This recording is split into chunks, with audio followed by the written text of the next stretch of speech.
Tuesday, April 9th, 1940. The Wehrmacht High Command reports. Special report. In order to counter the ongoing British attack on the neutrality of Denmark and Norway, the German Wehrmacht has taken over the armed protection of these states.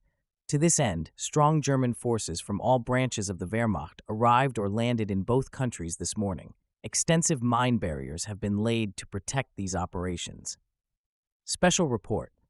On Tuesday morning, German motorized troops and armored forces crossed the German-Danish border at Flensburg and Tondern and are advancing north via Apenrad and Esbjerg. At dawn, German troops landed in the Little Belt near Middelfart and took possession of the Belt Bridge there. German naval forces invaded the Great Belt and landed troops in Korsør and Nyborg. Coming from Warnemund, troops and a tank column landed by ferry in Gedser and began their advance north from there. At the same time, the Vordingborg Bridge in the southern part of the island of Sealand was occupied. German troops landed in Copenhagen at dawn. The citadel and the radio station were occupied. The entire city has been in German hands since 8 a.m.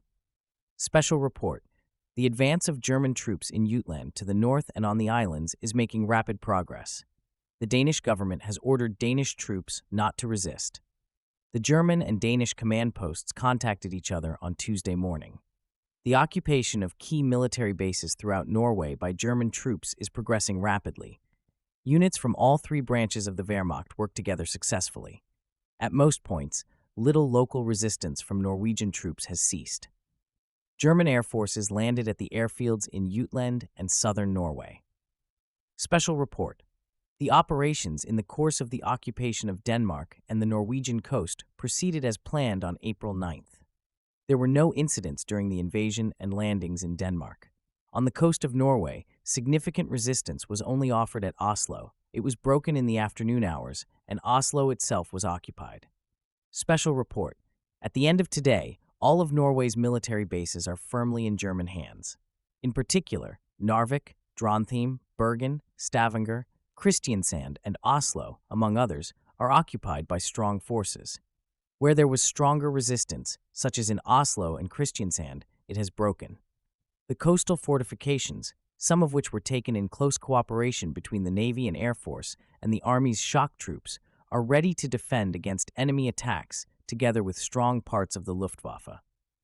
This evening, it managed to inflict heavy losses on an Anglo-French fleet west of Bergen with combat units, some of which were relocated to the Norwegian airports. According to the partial results known so far, 2 battleships and 2 heavy cruisers were hit multiple times by heavy bombs. There is tranquility in Denmark and Norway. The approach of further strong German forces, unhindered by enemy influence, is now taking place quickly and according to plan. Special report.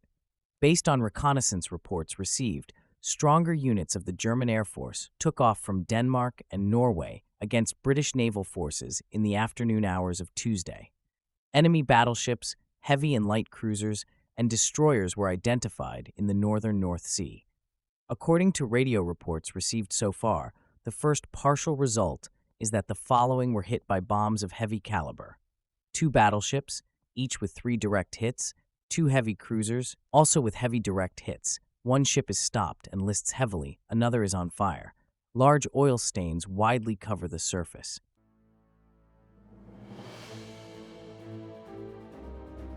Join us also tomorrow for the subsequent Wehrmacht report. Subscribe to our channel and be part of a unique historical experience. For more military history audiobooks, visit the YouTube channel of Major Antonio. Thank you for listening, and so long.